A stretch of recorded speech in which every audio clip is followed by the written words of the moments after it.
Opa, bem-vindo, pessoal.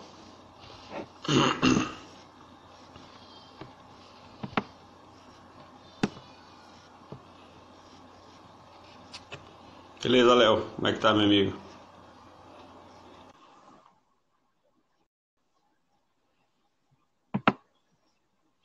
Boa noite, Vitor.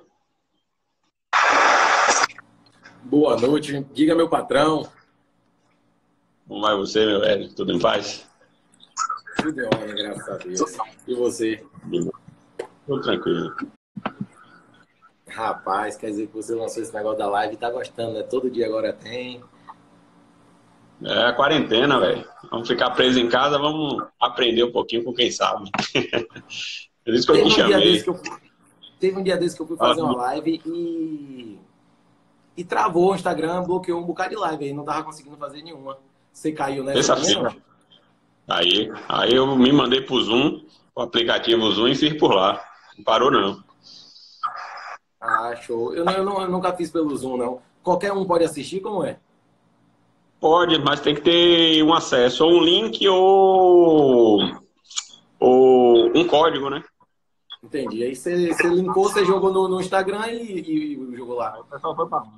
Mas aí eu gravei, né? Eu fiz mais por gravar, porque já tinha combinado com a pessoa e o pessoal tava aguardando. Deu pane, velho. Fiquei 20 minutos tentando entrar e não consegui. Eu também, a minha eu desmarquei. Vou fazer outro dia, nem remarquei ainda. Entendi. E aí, me Mas fala deu aí, certo. quando você quiser começar, você já pode mandar bala. Eu toco o que, Eu o sei, que é você tocar porque. aí, eu danço. Pronto. Só aguardar só um pouquinho aqui, porque vai entrando de pouquinho em pouquinho. Vamos dar aí um minuto, 2 minutinhos, e aí a gente começa. Pronto. Então, E pessoal. dá tempo até do pessoal chamar a gente também. O pessoal que tá em casa Exatamente. agora, não quer. Rapaz, aconteceu um negócio histórico aqui hoje, aqui em casa. Meu pai e minha mãe sempre assistem Fantástico domingo de noite. Quando eu chego hoje, a gente não tá assistindo Fantástico, não? Não, vou parar de assistir a Globo. A Globo tá muito midiática, não sei o que. Eu digo, não. Alguma coisa tem de errado. Pois é. E aí, Pessoal, até o Vé chegou aqui agora, daqui a pouco ele vai aparecer aqui também para pronto. dar Seu uma Djalma. graça. Seu Djalma é um ícone. Pronto. Bom demais. Passar essa agonia aí e marcar para ir lá conhecer vocês. Tem que ir, pô. Já, com Agora certeza tu eu roda vou. essa região toda ainda, não? Rodo um bocado. É um bocado de quilômetro por mês aí, velho. Me diga uma coisa, e tem lugar que você chega e não consegue, por exemplo, uma região muito seca, não consegue plantar um capim, tem dificuldade assim desse tipo? Tem dificuldades, velho. Tem várias, mas tem que ter o planejamento, né? Você saber qual é a hora certa, dá pra gente trabalhar. A gente estava aqui na região Nordeste muito complicada, né, de clima. Então, você fazendo o planejamento certinho, sabendo as informações, o que é que tem que fazer. Eu acho que já o fluxo de entrada, eu acho que já diminuiu um pouco, Bruno. Vamos começar. O pessoal disse que chegou atrasado aí. Hoje o tema da live é capim para cavalo, pastagem para cavalo.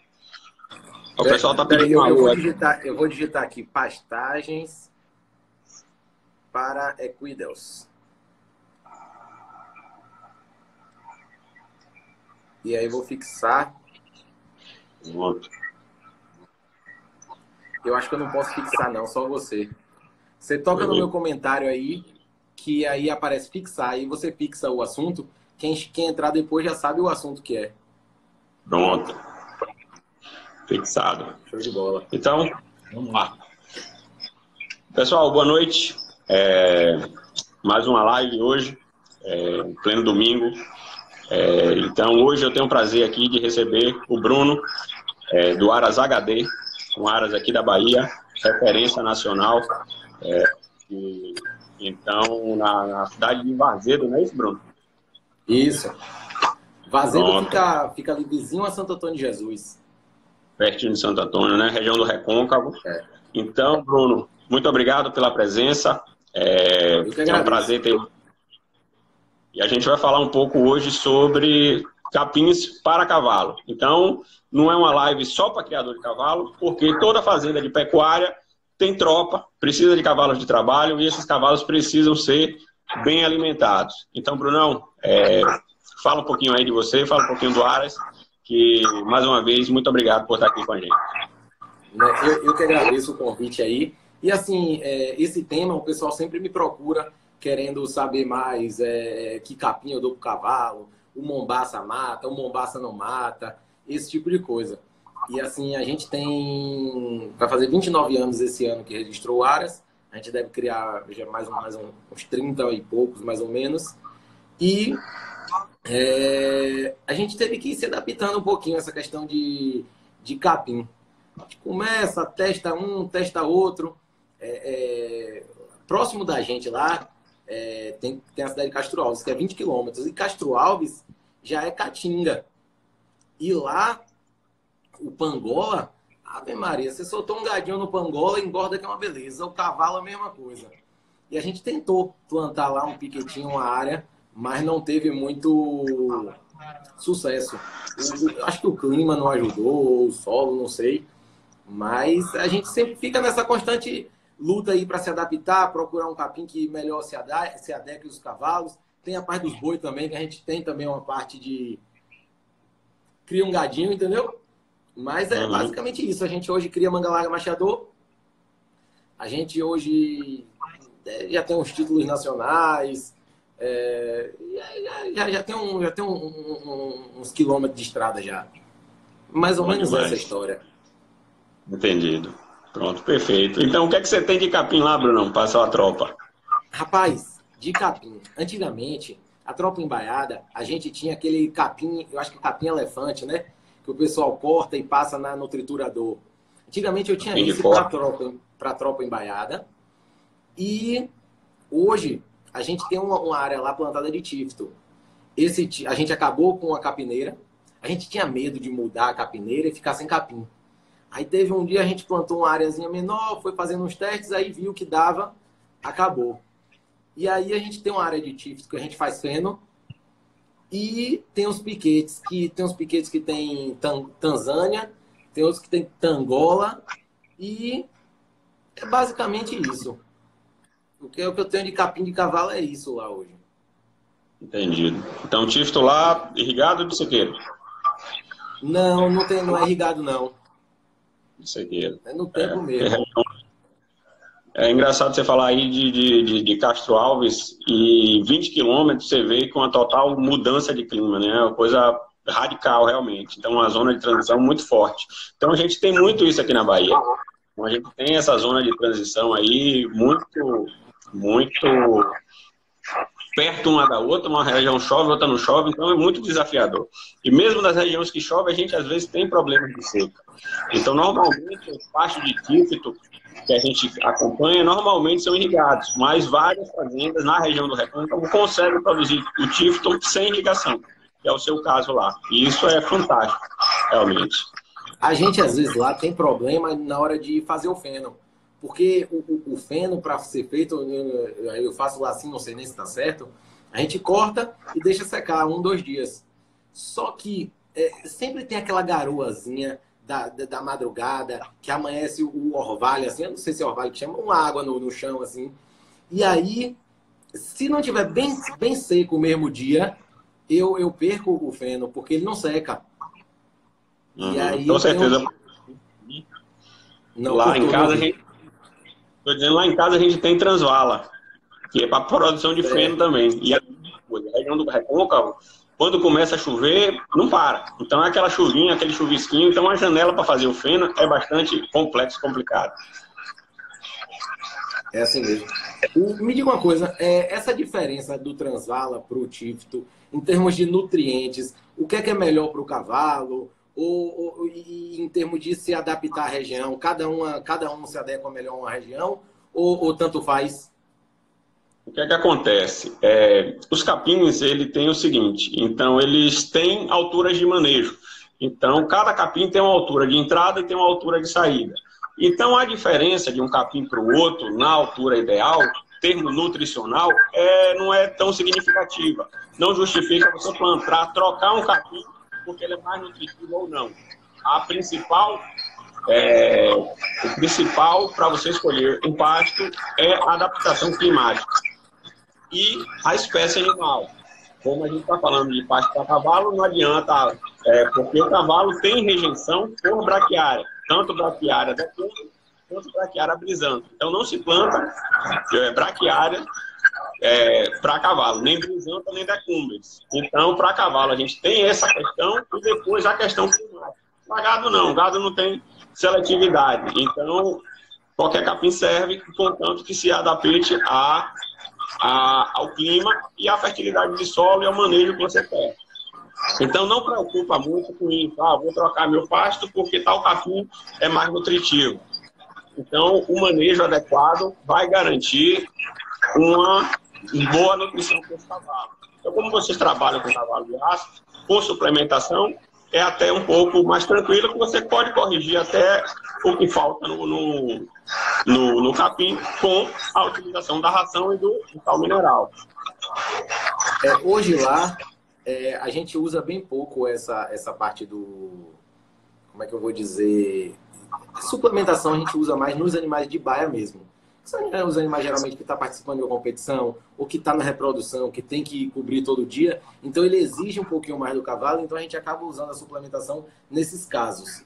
Mas os pastos onde as éguas ficam soltas, é só o capim mesmo e o sal mineral que a gente dá. Pois é importantíssimo. Pode falar, Bruno, perdão. Não, vai lá. Pode continuar. Estou dizendo, é importantíssimo isso, essa suplementação mineral. Do mesmo jeito que a gente trabalha com gado, que não pode criar boi sem sal, cavalo é a mesma coisa. O capim ele não vai fornecer todos os nutrientes, todos os minerais para o cavalo. Então, precisa de que seja feito uma suplementação também, com sal mineral. Entendi. Lá eu tenho alguns pastos que são mistos. Tem o tangola e tem uma parte também de braquiária, que aí às vezes eu solto o gado, solto o cavalo, tudo junto, e aí como dos dois. Nunca tive problema quanto a isso, não. Essa área do tangola, acredito que seja mais alagada, não é isso? Na verdade, não.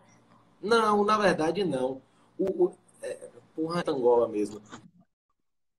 Esse tangola é um adaptado. Ele é adaptado para a região seca. E a gente usa ele lá e pegou bem. Agora só planta de ramo, não sei como é.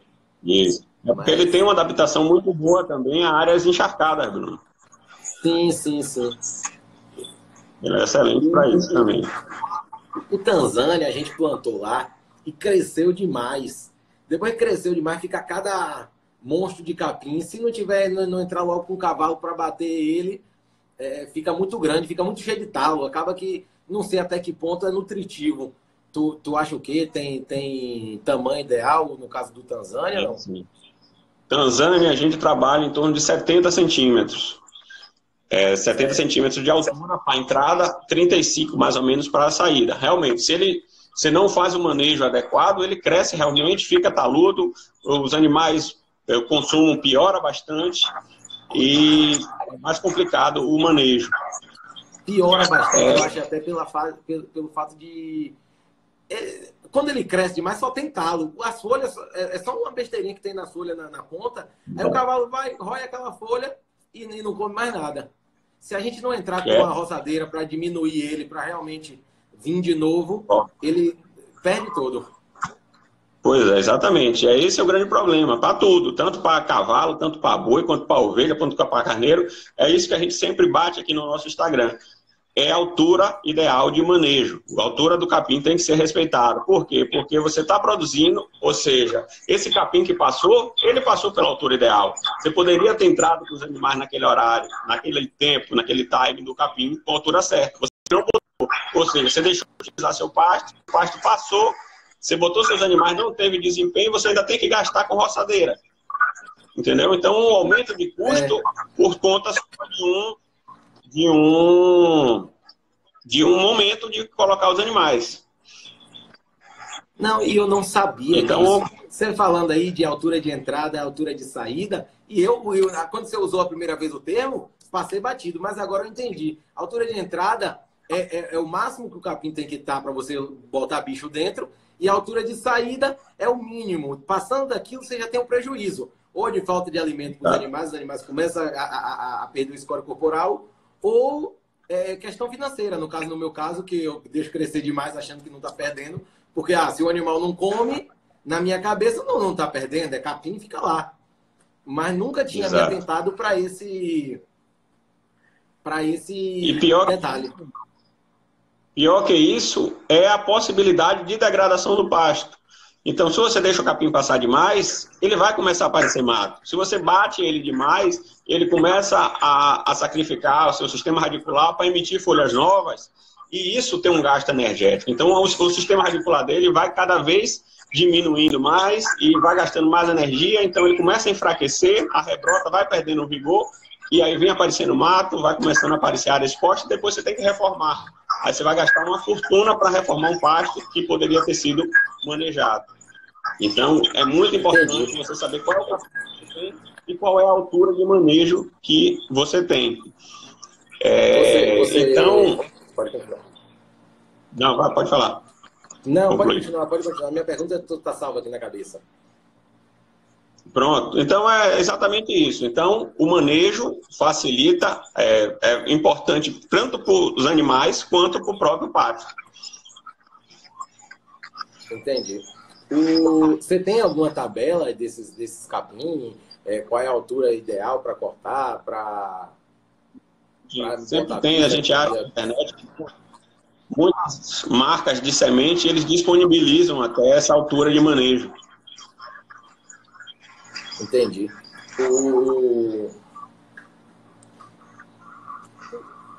A questão de comer gado e cavalo tudo junto tem problema, não? Eu acredito que não, é mais por... Eu acredito talvez uma espécie junto com a outra, eu não sei como é, questão de relacionamento, pode ser que dê algum tipo de preferências, cavalos atrás dos bois, entendeu? Mas eu acredito que não tenha tanta importância. Opa, seu Djalma. Boa noite. Meu pai, seu Djalma chegou agora. Meu pai, fica do lado de cá para você ficar fora desse comentário aí. Aí, tá bom aí. Aí, meu pai é Lucas, ele trabalha aí com todo tipo de capim, dando consultoria. Fala um pouquinho de você aí, Lucas, se apresenta aí pro Coroa, que a gente já tá marcando a visita lá na fazenda. Pronto, perfeito. E aí, Djalma, tudo bem? Meu nome é Lucas Teixeira, sou da Pasto Verde e nós trabalhamos com consultoria de pastagem. A gente tem a nossa consultoria, só sobre pastagem, tanto para qualquer tipo de animal, produção de feno, produção de gado, produção de cavalo, carneiro, para tudo. Tem no capim, a gente mexe. Muito bom. Eu falei um pouquinho já dos capim que a gente tem lá. A bola que a gente usa lá é um adaptado, não é isso? Que é para região seca. Não, ele não é para região. Esse capim surgiu lá na região e para a gente que vem da região de Braquiara foi o que resolveu. Porque tem um medicamento que você bate no braquiara junto com o morre. Um veneno. Porque Perfeito. Nossa região, se eu não tivesse descoberto esse capim, que ele é a mesma coisa do tífito. O tífito também é assim. O braquiara passa, aparece dentro dele que o braquiara é uma praga. O que a gente não quer é uma praga, não tem jeito. E é muito difícil.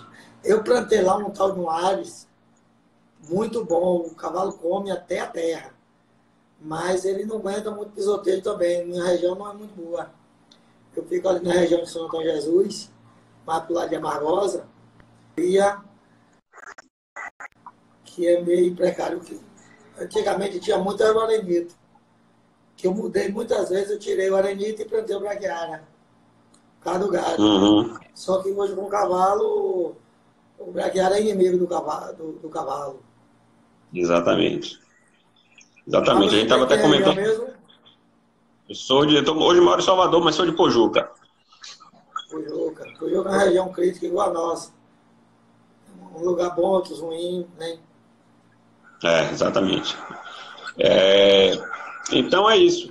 Como eu estava falando, os cavalos eles têm uma rejeição natural pelo braquiária. E o que é que acontece? Áreas que têm ou pastos exclusivos para cavalo, que tem qualquer presença de braquiária, eles têm a tendência de se tomar conta da área. Por quê? Porque ele não é pastejado. Enquanto você está pastejando um capim que tem ao redor dele, o braquiária não é consumido pelos cavalos e vai expandindo. Então é muito complicado em Aras essa questão do manejo do braquiária. Me diga uma coisa, você vai perguntar? O grande problema é que quando você tem uma manga,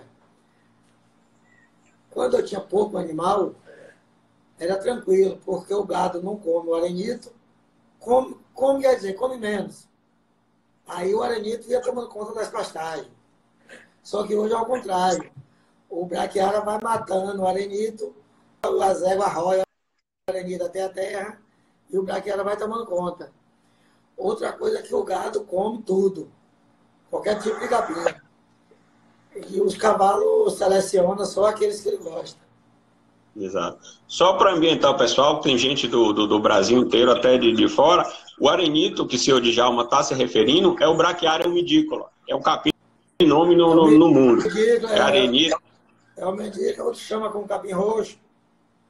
Capim, talo roxo, quicuio, quicuia, é um monte de nome que tem. Então... Esse capim, o arenito, o talo roxo, no caso, só é muro, mas já tem um melhoramento dele de semente. Eu plantei uns tempos atrás, tanto que na época o pessoal da Granja Berimbau, aqui em Feira, me aconselhou eu plantar junto com outro. Eu plantei o Ares junto com esse, um roxo melhorado, que os animais comem muito e ele toma muito conta mesmo daquela região de ladeira, mais acidentado. Mas é uma semente que demora mais de nascer. Exato, isso que eu ia comentar. Hoje mesmo eu vi em alguns grupos, hoje, o pessoal falando de capim aqui na região do sul, plantando o Bombaça e o Tanzânia. Eu plantei esses dois capim lá, sinal muito bom de ainda, mas eu tive um problema, ele corta a boca dos potros. Os potros são pequenos, ele cresce muito. Fica parecido com cana, e aí tem esse problema. Você tem que... Hoje eu tenho algum lugar ainda com ele, quando ele está alto eu tenho que meter a roçadeira, roçar para quando ele vir os brotos, você colocar os animais. Exato, a gente estava falando conversando disso, da altura do manejo. E cada capim ele tem uma altura ideal de manejo. Então a gente não pode passar o Tanzânia de 70 centímetros, não pode passar o Mombasa de 90 centímetros, porque ele vai fazer realmente isso. Ele vai criar talo, vai ficar taludo, as folhas cada vez mais fibrosas e mais duras, então realmente corta a boca de cavalo. E dá problema. Dá problema de manejo porque o capim cresce. Se botar uma potrada no Mombasa com 1,20 m, some todo mundo. Eu tive muito problema com isso. Criou boqueira na boca dos potros. É o Mombasa que o pessoal diz que é tóxico para cavalo? É o Maasai? Que capim é esse que o pessoal fala? Vamos lá, Bruno. Isso é um assunto bastante delicado, principalmente para quem está na região Nordeste e Norte. Não tem nada conclusivo ainda, mas o que é que se estão estudando? Eu até estava vendo um artigo sobre isso. O que é que acontece? Os pânicos é uma espécie de capim. Nela está Mombasa, Tanzânia, Maasai, Ares, Atlas, Aruana, Zuri, e todos esses capins são pânicos. Então, o pânico, quando ele está iniciando a rebrota, por exemplo, está tudo seco, ele começa a rebrotar. Então, ele está muito pequeno e os cavalos entram. Quando ele começa a nascer, a rebrotar, o teor de amido dele é muito alto. E vocês sabem que amido demais na dieta de um cavalo causa cólica. Então, o que é que acontece? Ele tem muito carboidrato solúvel, que é o amido. Então, quando ele vai crescendo, ele vai ficando mais velho, esses carboidratos eles vão se modificando secando, vai virando celulose, vai virando lignina, que não dá tanto problema. Então, o grande problema dos pânicos que se estão estudando até agora é isso, não botar cavalo em capim, dessa espécie de pânico, em capim recém-brotado. Então, capim muito novo. Eu estou até com a tabela aberta, só para você ter uma comparação, tem aqui capim Maasai com 9% de amido contra 0,2% de antífica. Então, você vê o absurdo que é a diferença de quantidade de amido de um para o outro. Então, esse excesso de amido, ele vai lá para o intestino do animal, fermenta, alta proliferação de micro-organismos, causa a cólica, e o animal vem a óbito. Nesse estudo que eu olhei, de 36 cavalos que deram cólica, 31 morreram. Então, é muito complicado, é muito delicado, então tem que usar pânico para cavalo com muita responsabilidade. Vários aras vocês utilizam, vários aras que eu conheço utilizam. O pessoal está falando muito do capim Maasai, ficou muito famoso por ser um capim que mata cavalo. A história do Maasai é exatamente essa, é um capim que mata cavalo. Vocês com certeza já ouviram isso bastante. Mas tem um cliente que usa há anos e nunca teve problema. Por quê? Porque evita essa entrada do capim muito novo. Então tem que ter bastante cuidado, bastante critério, porque o índice de mortalidade que esses capins causam é muito alto quando dá cólica. Então 80% dos cavalos que apresentam cólica, nesse caso, morrem. Entendeu? Então, bastante cuidado, bastante critério. Nada de estar botando capim muito novo. Beleza? Quando a gente era pequeno, que a gente foi criado na roça, tinha essa cultura do capim novo, da diarreia. Não era aconselhável você botar uma vacaria magra num capim muito novo, por causa de diarreia. Pode ser esse caso aí, né? Agora me diga, e o tangola? Você indica esse capim tangola? Tangola depende muito. Se os animais estão consumindo, ele não é pânico, não é da mesma espécie. Eu acredito que o teor de carboidrato dele não seja tão alto quanto o dos pânicos. Então, eu acredito que não tenha problema. Não tenha problema. Entendeu? O problema Tem um rapaz perguntando aqui, Moraes Sérgio Murilo. Ele está perguntando aqui, não sei se você sabe, se tem esse estudo ou não, mas qual o melhor sistema para criar cavalos? Rotacional, piquete, rotacionado, piquete individual ou livre? Tu entra na sua área ou não?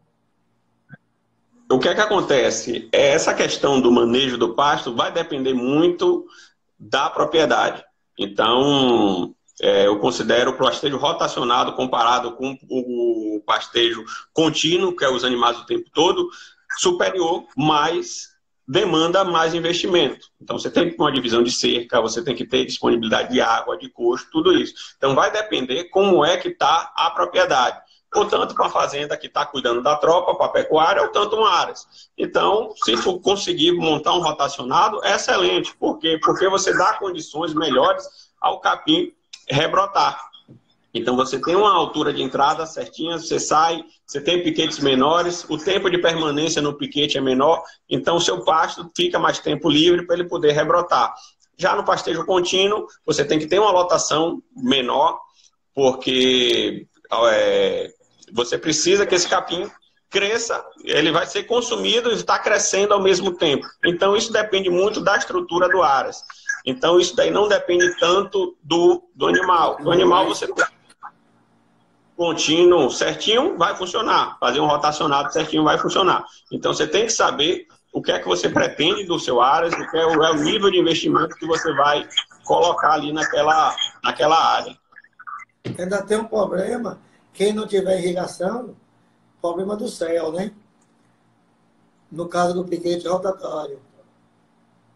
Isso, o que é que acontece? O rotacionado, a gente conversou isso até na terceira live sobre manejo de capim na seca. O rotacionado funciona nas águas. Na seca, o capim para de rebrotar. Não tem jeito, não tem o que fazer. Na seca, você vai consumir o que você conseguiu armazenar durante o tempo das águas. Então, para quem tem cavalo, para quem tem gado, é tranquilo. Você faz uma programação de quando acabar as águas, você pode vender o seu gado gordo. e cavalo. Como é que você vai fazer? Você não vai ficar vendendo cavalo e comprando cavalo. Ainda mais num local que trabalha com genética. Nem de tropa você consegue fazer isso. Então, você tem que fazer um negócio planejado para você ter seu suporte para ser. Não adianta. Me diga uma coisa, se você fosse aqui, duas regiões, uma que chove muito e uma que não chove nada, voltado para cavalo, o que é que você indica, sem especificar muito, 2, 3 tipos de capim para cada região dessa que se adequaria melhor, o que é que você poderia indicar aí? É complicado porque a gente precisa saber qual é a fertilidade, qual é o nível de investimento que vai ser dado. O que é que a gente vê? Vários aves utilizando Tifton, usando Transvala, usando Post Cross, usando Gibbs, então vários capins de alta produção que os cavalos. Mas qual é o problema desses capins? Esses capins são plantados por mudas e isso encarece demais a formação do pasto. Então esses capins, além do pastejo direto, Pangola também entra nesse meio, além do pastejo direto, são um excelente capim para produção de feno. Então você tem como até se preparar melhor para a seca, porque você tem capins adaptados muito bons para a produção de feno. Então, esses capins, hoje, em áreas, são os utilizados em produção de alta intensidade.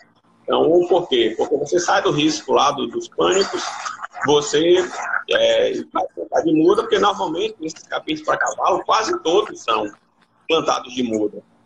A gente tem um braquiário midícola, que tem que ter bastante cuidado com a suplementação, por conta de desbalanceamento de cálcio e fósforo dele. A gente tem vários...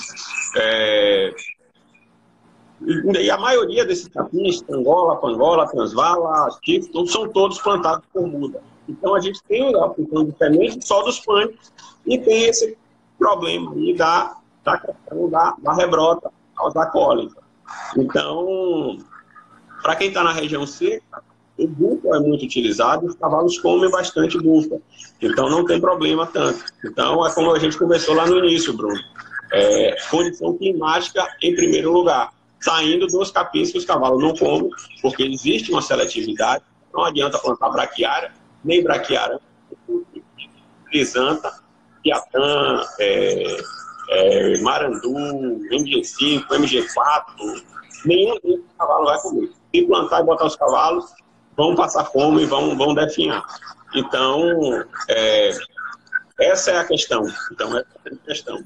Esses capins são altamente produtivos, mas têm um custo de implantação muito alto. São capins muito exigentes que demandam investimento em manutenção com adubação também, para continuarem produzindo feno. Então, porque é isso. Para a gente determinar, precisa de clima, precisa de fertilidade do solo, saber qual é a fertilidade do solo, através da análise do solo, é bastante importante, para a gente poder planejar uma produtividade, um capim que produza bem. Uma coisa que eu vejo muito, o cara diz assim, não, tem um amigo meu que tem uma fazenda, vou comprar um cavalo e vou mandar para a fazenda do cara. E às vezes o cara não tem um pedacinho de terra com um capim de cavalo, vai, leva para lá, manda uma égua prenha, às vezes aborda porque faltou comida. Uma série de problemas que às vezes, por falta de informação mesmo, o cara se passa, o cara acha que tudo é animal, tudo come capim, e solta e chama por Deus. Pois é, exatamente. E aí o cara não entende, pô, tem um monte de capim, por que esse cavalo está emagrecendo? É isso mesmo. Entendeu? É por conta disso, é por conta da rejeição natural que os cavalos têm com braquiária, tanto o decumbres quanto o brisanta. Não só a região do capim, como o clima ajuda muito. Um clima quente para criar o cavalo é muito melhor do que um clima frio. Eu mesmo crio na região, na região porque eu gosto e sou teimoso, mas minha região não ajuda. Agora está entrando no período crítico, que é o período que esfria, e aí vem muito carrapato, e os bichos não ficam bonitos. Porque você vê os bichos na caatinga, tá passando fome, tá comendo terra e tá bonito. É impressionante, realmente. Meu irmão também cria na região do Recôncavo, aí, o Cachala, com certeza vocês conhecem, e é a mesma coisa, é o mesmo sofrimento. É o mesmo sofrimento lá em Pujuca, região muito úmida e tem vários desses problemas que o pessoal da semiárido não tem. O clima não ajuda. O clima é muito bom ali em Castro, por exemplo. Minha fazenda antigamente era Castro, hoje é Vazedo. Castro tem uma região boa, aquela região de Pangola, de Sempre Verde. A água já é salobra, aí tudo isso melhora na criação dos animais. Com certeza. Relacionado a gado, a gente vai fugir um pouquinho do assunto, mas daqui a pouco eu volto. Já estou aqui, já estou abusando mesmo. O braquiara, nesse caso que a gente já tem um capim de cavalo, esses capins que a gente tem lá, Tangola, Tanzânia, é melhor que o braquiara para o gado? Não vai ter tanto impacto a espécie do capim, tanto para cavalo quanto para bovino. É como eu estava te falando, os capins nas alturas de manejo recomendadas, eles vão se comportar de maneiras parecidas, tanto em produtividade quanto em qualidade. Então, nunca eu recomendo que vá trocar capim por uma espécie melhor. Por quê? O que é que acontece? Os capins têm potencial de produção maiores, então se produz muito. Mombaça produz muito, mas em que condições? Em condições de superadubações, de disponibilidade de água muito grande, irrigação. Ou seja, o clima e a fertilidade do solo, se você for fazer um manejo de adubação muito pesado, o clima vai te limitar. Então você vai ter um teto de qualquer que seja o capim por conta da chuva.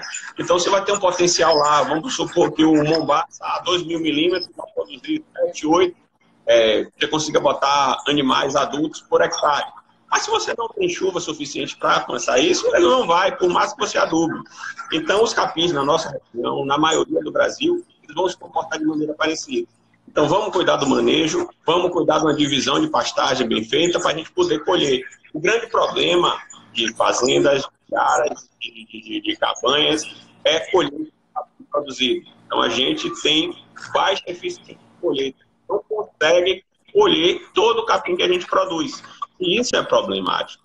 Então, a gente está produzindo e não está conseguindo que o gado coma aquilo. A gente compara muito com a produção de milho e soja. Imagina que o cara planta 100 hectares de milho e só vai poder colher 40. Não faz sentido, entendeu? E porque na pecuária, na produção de pasto, faz. Então, tem que cuidar disso, fazer um manejo melhor. Você ter água em locais mais apropriados, que não sejam muito distantes do fundo do pasto, para que esse capim seja melhor colhido. Então, primeiro a gente cuida dessa questão da colheita, para depois a gente pensar mais um pouco na frente e pensar em adubações, em irrigações, tudo isso. Então, a colheita é o principal fator que determina sucesso na pecuária. Quando tu fala colheita, tu fala o quê? Fazer silos, essas coisas?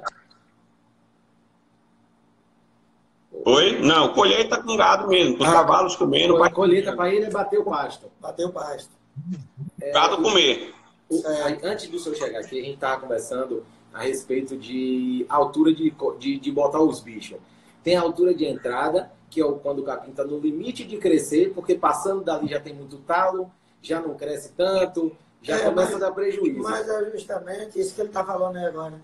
Que tem um problema de chuva. Esse ano a gente tem 2 anos ricos de chuva. Graças a Deus. Toda a região que você vai, o capim está batendo na cabeça das estacas. Mas é isso. O gado, você tem que ter um limite. Você tem a capacidade de ter 100 cabeças, porque o tempo está bom, você não pode botar 200. Porque daqui a 3 meses a coisa pode mudar. Você tem que ter sempre uma margem. Não, mas o que ele está falando de altura de corte é tipo assim, às vezes o capim está grandão, o senhor diz assim, não, tá grande, já tem 70 centímetros, não vou botar bicho não, para não perder. Vou deixar segurar um pouquinho. E quando começa a passar de 70 centímetros, já vem talo, já é prejuízo, entendeu? É melhor você usar aquele capim com 70, dar uma baixadinha e folgar ele de novo do que passar daquilo. Não é isso, Lucas? Perfeito. Eu tenho feito isso nesses tempos agora. O capim amarelou, eu mudo de baixo. Aí dá uma levantada, outro dia você volta de novo. Para o gado comer sempre uma pontinha verde, porque o ano tá bom, tem que aproveitar. Exatamente. Então, o que acontece? Essas alturas de entrada e saída, Bruno, eu vi uma analogia do professor, até ele vai participar amanhã, o professor Leandro Barbeiro, vai fazer uma live sobre manejo de pastagens intensivas amanhã. Ele comparou a altura de entrada e saída com a velocidade máxima de uma estrada e a velocidade mínima.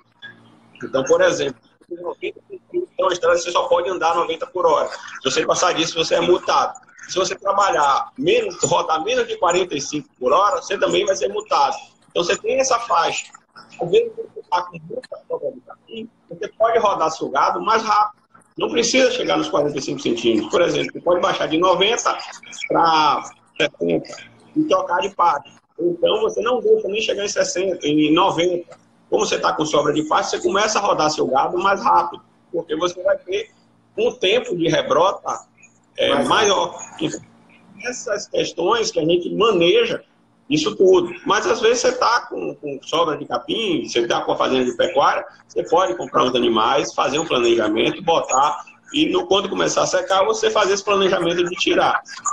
Então, é como estava conversando, no cavalo é mais difícil. Para quem tem fazenda só de cavalo, é mais complexo. E não dá para flutuar rebanho. Então, a gente tem que ir manejando. E começou a sobrar muita comida, você pode cortar esse capim. Você pode cortar e fazer o feno. Então, já trabalhei em fazenda de pecuária, fazia feno de mombaça. Fazia feno de mombaça, pro gado. Mas funciona para cavalo, porque o cavalo come, entendeu? Me diga uma coisa, a questão de adubação do solo, tem alguma regra, tem alguma dica, tem alguma coisa que a gente possa fazer para andar sempre de uma maneira mais eficiente, digamos assim? Pronto, muito boa a sua pergunta, Bruno. É o seguinte, eu comparo muito análise de solo com o exame de sangue. Quando você vai no médico, o cara normalmente, quando você tem um problema mais sério, o cara vai te pedir exames para poder saber o que é que você tem, para poder te receitar alguma coisa. Nosso caso é igual. A gente não tem como passar uma adubação, só você dizendo, minha terra é arenosa, minha terra é de argila, minha terra é um massapê. Não tem como. Se a gente precisa fazer uma análise de solo, uma profundidade adequada, pelo menos de 0 a 20. O ideal é que você faça uma de 0 a 20 e outra de 20 a 40 centímetros de profundidade. Para mandar para o laboratório, esse laboratório manda o resultado e a gente faz a recomendação. Ó, o seu solo está precisando de calcário, o seu não está, o seu fósforo está muito baixo, o seu está adequado, o teor de cálcio está certo, de magnésio não está. Entendeu? E está aí para a gente começar a corrigir esse solo. Primeiro com calcário, a gente joga o calcário, a gente tem um tempo de reação para esse calcário fazer efeito, em torno de 90 dias, para a gente começar a fazer as adubações para que ela funcione plenamente.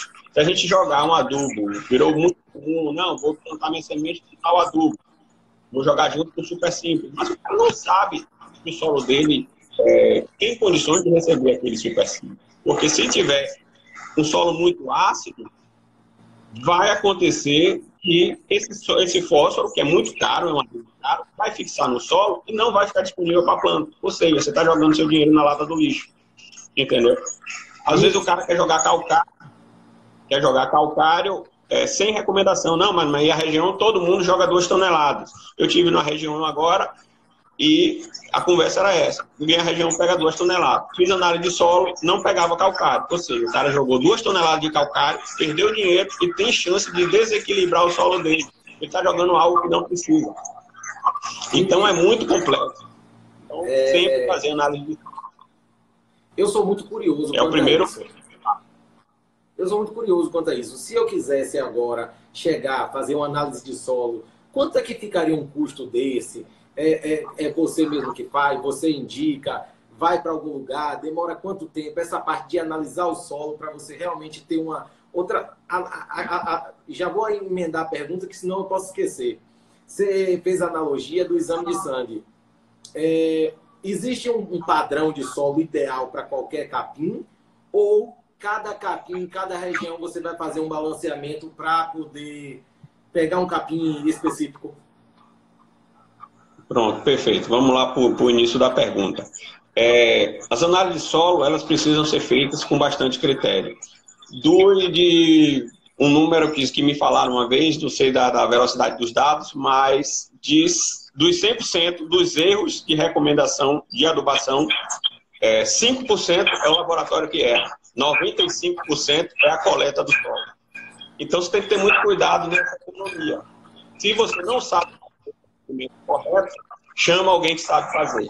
Porque você corre o risco de economizar a visita de um profissional e coletar errado, aí vai fazer uma calagem errada, o laboratório vai analisar do mesmo jeito, não tem jeito. Se você pegar errado e pegar certo, o laboratório é uma coisa só.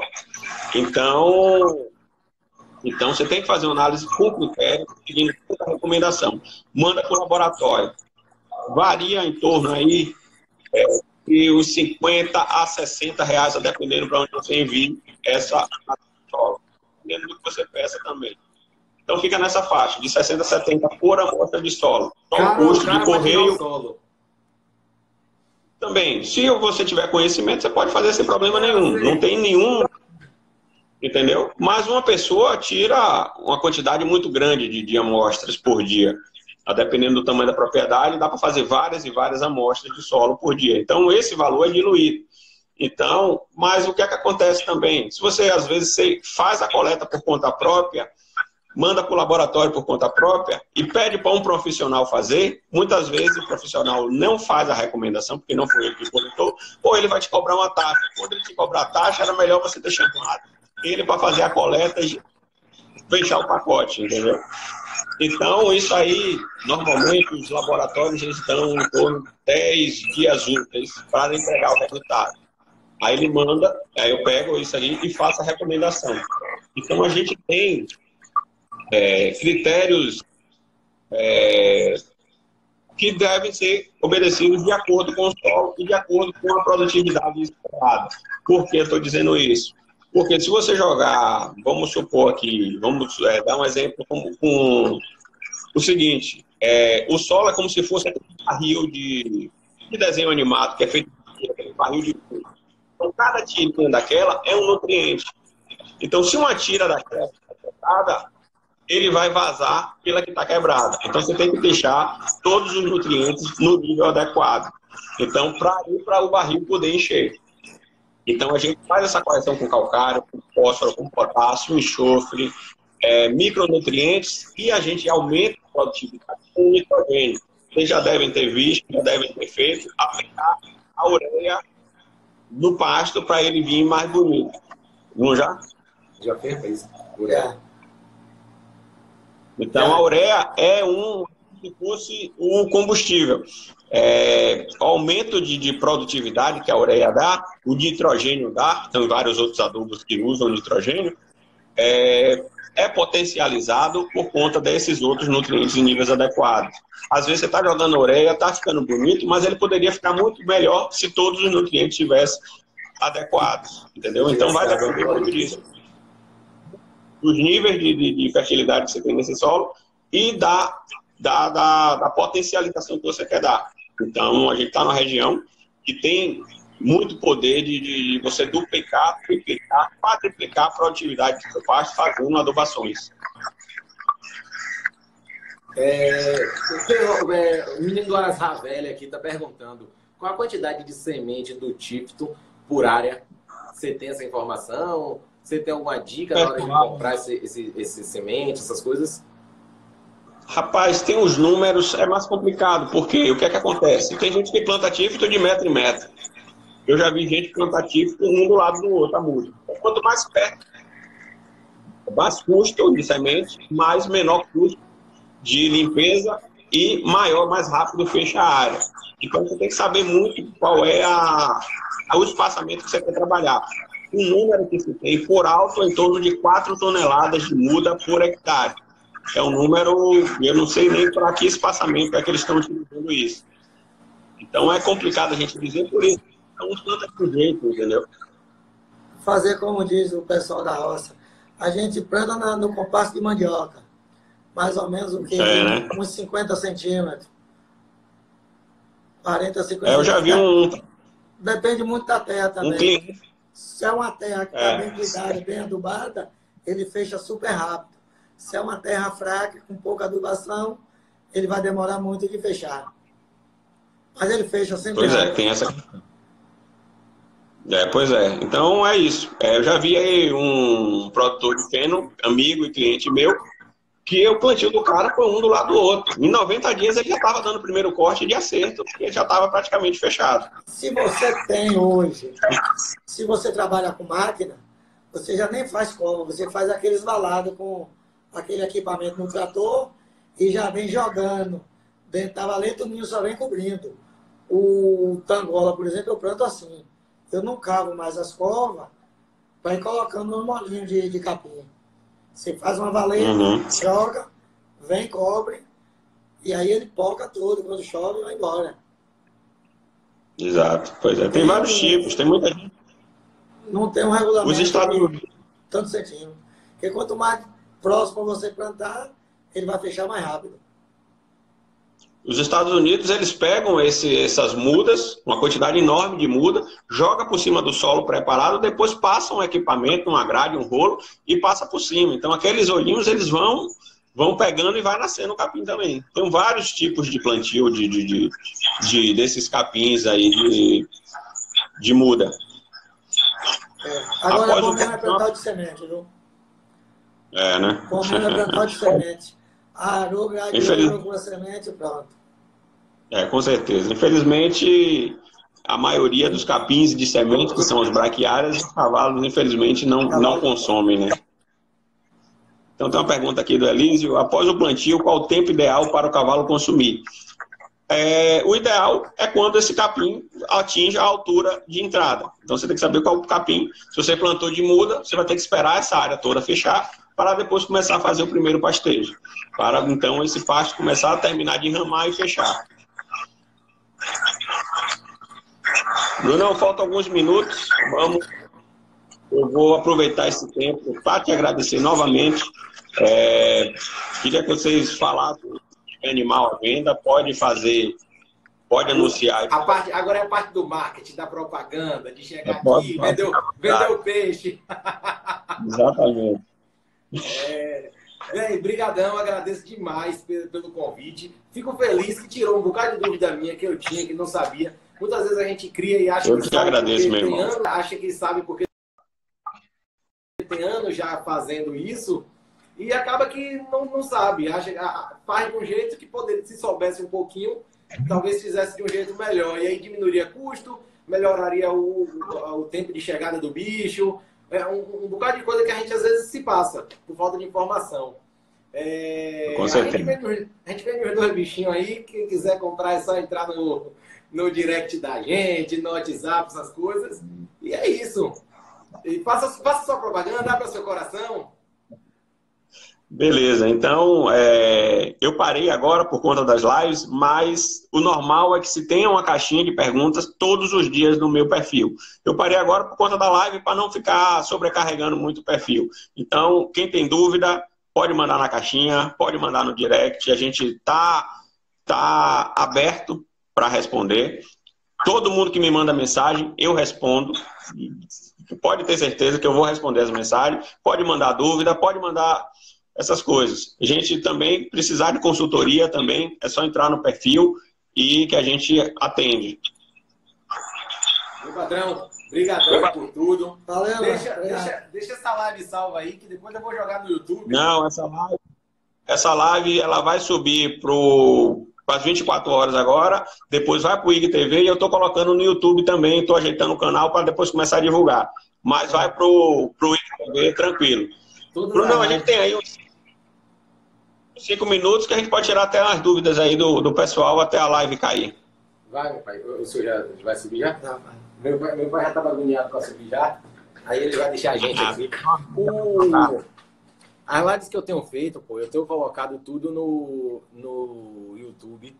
Para poder a galera realmente fica, às vezes tem muita dúvida que fica, o pessoal vai, me procura. Eu digo, ó, tá em tal live, vai lá, tá na metade da live mais ou menos. Eu tô vendo, meu pai fez uma ontem, acho que foi ontem, com o pessoal da Clean Lab.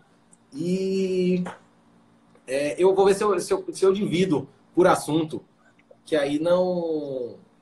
Bacana. Não fica, que nem, muitas vezes a gente tá aqui batendo papo, mas o cara só quer ver uma informação. Não quer assistir uma hora de live. Com certeza. Isso é verdade. Então, eu tô botando todas. Todas da live até lá estão lá. Então, hoje eu subo a de ontem, amanhã eu subo essa sua, e aí a gente vai desse jeito. Beleza? Alguma dúvida, pessoal? O Rodrigo tá perguntando aqui se a gente já falou de Transvala. A gente deu uma passadinha por alto. Tem mais algum comentário que tu não fez, não? Transvala até o capim que eu tenho em casa. É um excelente capim, excelente para cavalo. É excelente para produção de feno. Aí o Cachá lá, meu irmão Brunão, mandando um abraço para você. E é um excelente capim. Tem um inconveniente de também ser plantado por muda, porque não tem jeito. Não tem o que fazer, a semente dele não germina. Eu vou lá, rapaz. O Andrezão tá me devendo um churrasco. O André é um amigo meu lá de Catu. Esses homens eu não sei quem é mais enrolado, se é os homens que me chamam e eu não vou, ou que demora de chamar. Mas eu não sei, será que tem mais pergunta aqui da galera? A gente ainda tem uns 4 minutos, 3 minutos. Rapaz, quando a gente começa a conversar aqui, a gente vai se passando nas perguntas. Aí passa muito rápido também. Pessoal, aqui, feno de pangolinha é bom, é excelente, amigo, muito bom. Tifto aguenta seca? Depende da seca. Depende da seca. Tifto, se eu não me engano, vai precisar aí de uns 800 a 900 milímetros de chuva por ano, eu acredito eu. Eu posso até conferir essa informação. Região de semiárido não é bom plantar tifto. Não vale a pena. Quando você fala seca assim, quanto tempo ele aguenta sem chuva, sem chover nada? Tem esse dado? Depende muito do que choveu, né? Essa região aí, Goiás, Mato Grosso do Sul, os caras têm 5, 6 meses de seca, sem parar. Oeste da Bahia, a mesma coisa. Mas quando chove 1.200, chove 2.000, chove 1.800, então ele suporta. Então, é relativo. Tem que saber o que é que choveu, se ele conseguiu, o que é que ele conseguiu de desenvolvimento, radicular, tudo isso, para ver o que é que ele vai suportar. Então, não adianta dizer que aguenta 6 meses se o cara teve 400, 500 milímetros de chuva, entendeu? Essas informações você tem como buscar na internet, quantidade de chuva por região, ou tem que realmente ter aquele pluviômetro para medir? O ideal é que você faça seu banco de dados, mas tem um site que eu utilizo, Climate. Deixa eu digitar aqui, Bruno. Deixa eu desfixar aqui. Deixa eu tentar digitar aqui. Climate-data.org. Você digita o... Já estou aqui.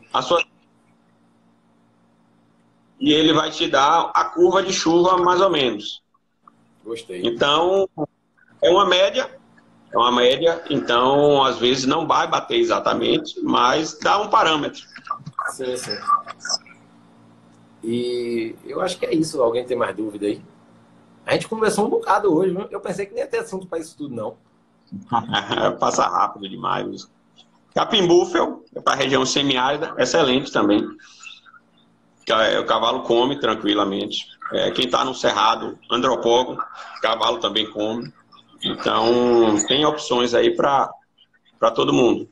A rejeição maior é questão do braquiária decumbens e braquiária brisanta, que aí não tem jeito. Entendi. Brunão, estou aqui, computador. Mais uma vez, muito obrigado. Valeu, obrigado, Lucas. Um abraço, bom domingo. Grande abraço. Obrigado a todo mundo que assistiu também a gente. Valeu, galera. Até logo, pessoal. Um abraço.